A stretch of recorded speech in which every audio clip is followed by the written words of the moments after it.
സല്ലല്ലാഹു അലൈഹി വസല്ലം തങ്ങൾ പറഞ്ഞു, നിങ്ങളെല്ലാവരും ഭരണാധികാരികളും അവരവരുടെ ഭരണീയരെക്കുറിച്ച് ചോദ്യം ചെയ്യപ്പെടുന്നവരുമാണ്.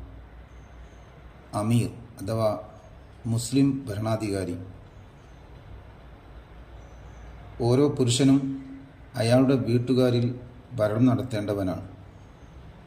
സ്ത്രീ ഭർതൃഗൃഹത്തിൻ്റെയും സന്തതികളുടെയും ഭരണാധികാരിയാണ്. അപ്പോൾ നിങ്ങൾ ഓരോരുത്തരും ഭരണാധികാരികളും അവരവരുടെ പ്രജകളെ സംബന്ധിച്ച് ഉത്തരവാദിത്തമുള്ളവരുമാണ്. ഈ നബിവചനത്തിൻ്റെ അടിസ്ഥാനത്തിൽ നാം ഏറ്റെടുക്കുന്ന ഏതൊരു ജോലിയും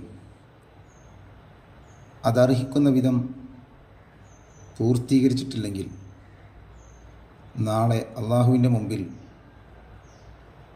മറുപടി പറയേണ്ടി വരും എന്ന് വ്യക്തം.